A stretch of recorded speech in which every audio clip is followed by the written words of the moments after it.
Така, хубав въпрос.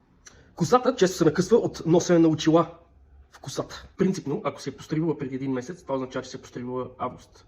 Най-вероятно косата ти е вече била доста накъсана и силно вероятно е да е трябвало да ти се постриже повече, отколкото ти си поискала.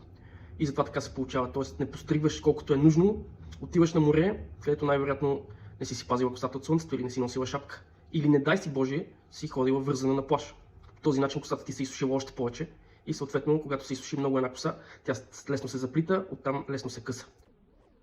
Едно детенце ти отговорило в коментарите, че най-вероятно си била постригана с канцеларска ножица или с недобре заточена. По принцип ножицата няма как да ти накъса косата. Накъсването идва от други фактори, като често пипане на косата, често връзване, често опъване и така нататък. Но ножицата няма никакво отношение с накъсването. Също така не съм чул до сега фризьорка да работи с канцеларска ножица. Внимавай на кого се доверяваш.